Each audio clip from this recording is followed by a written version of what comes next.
Beyond the reinforced psionic glass, 40,000 credits sat in a digital escrow, waiting for a heart to stop.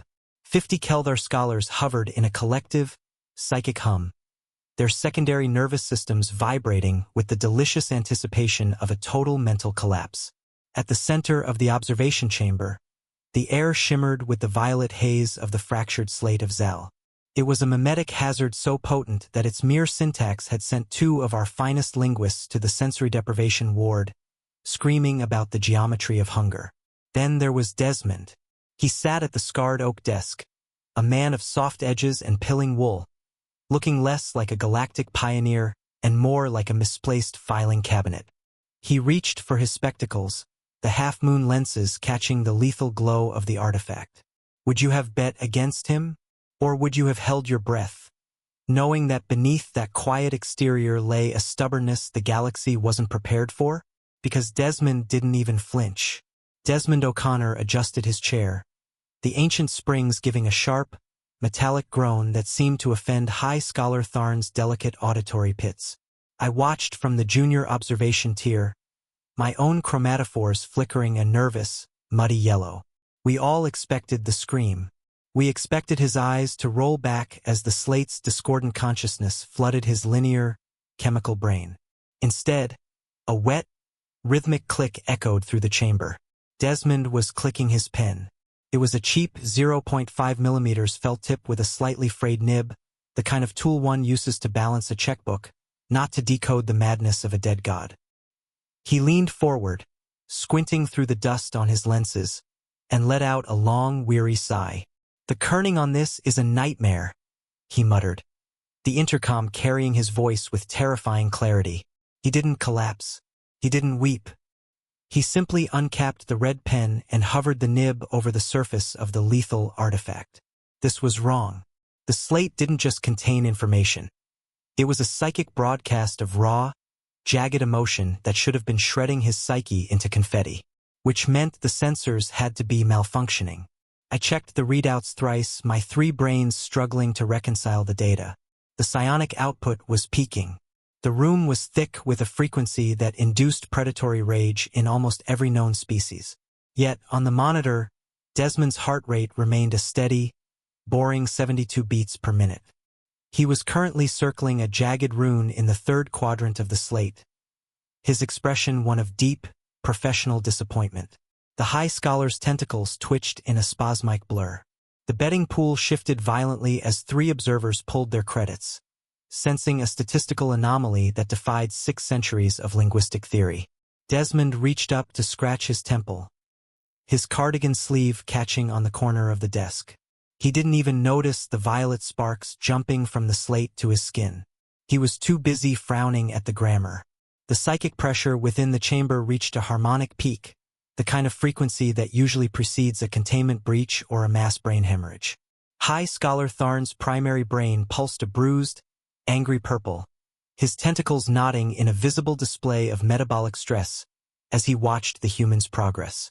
Desmond, however, had reached a particularly dense section of the ancient script and was now leaning so close to the artifact that his nose nearly brushed the glowing surface. The frames of his glasses, unable to withstand the raw psionic vibration a moment longer, suddenly yielded with a sharp, crystalline snap. The scholars gasped in unison, a wave of telepathic shock rippling through the observation deck like a physical blow. We waited for the blood. We waited for Desmond to clutch his head and scream as the godmind finally found a crack in his primitive armor. Instead, Desmond let out a huff of pure, unadulterated annoyance, reaching into his cardigan pocket to retrieve a roll of yellowing adhesive tape. He began to meticulously repair the bridge of his spectacles, his fingers steady, seemingly oblivious to the fact that the psychic storm was currently melting the sensors in the room's corners. It was the thread. I couldn't stop looking at a single stray loop of pilling wool on his left cuff, which was caught in the artifact's magnetic pull, standing straight up like a tiny, defiant antenna. It was a mundane detail that made the surrounding cosmic horror feel suddenly, hilariously small. Desmond finished the repair, jammed the taped glasses back onto his face, and tapped the intercom button with a blunt thumb. Excuse me, High Scholar? I think there's been a mistake with the filing category on this one. Tharn's voice was a ragged, psychic rasp. Human, you are still coherent? Coherent? I'm offended, Desmond snapped, gesturing with his red pen at the jagged runes. This translation you gave me is atrocious, truly bottom-tier work, because this conjugated verb in the third stanza doesn't mean eternal suffering of the soul at all. It actually translates directly to slow roasting over an open flame in a very specific, regional dialect. Silence. The kind of silence that usually follows the death of a star. And this ritual sacrifice of the innocent? Desmond continued, oblivious to the fact that 40,000 credits were currently being deleted from escrow accounts across the sector. It's a recipe, a very aggressive, very specific recipe for a spicy mountain tuber. This isn't a lethal mimetic hazard, Tharn. It's a cookbook. The truth hit us like a physical weight. Our greatest minds hadn't been destroyed by a vengeful god. They had been pulverized by the sheer, overwhelming passion of an ancient chef screaming about proper seasoning and overcooked vegetables. Human brains are peculiar, organic Faraday cages. While we killed our open 50 psychic pathways to feel a text, leaving ourselves vulnerable to every screaming emotion embedded in the ink, Desmond only opened one. He built a firewall of pure, professional apathy and stubbornly plowed forward, filtering out the maddening chaos, the same way a human filters out a loud air conditioner or a persistent fly. Their focus is a weapon. My grandmother baked better anomalies, Desmond muttered, finally closing the file and sliding the cursed slate into a mundane outbox. High Scholar Tharn didn't respond. His primary brain had officially entered a reboot cycle. The Grand Library unsealed the doors, and the betting pools were immediately disbanded, with humans officially banned from all future linguistic wagers. 10 years later, the Grand Library looked very different. The fractured slate was no longer in the restricted vault, but sat in a high-security display case labeled as the first recorded instance of human-grade focus.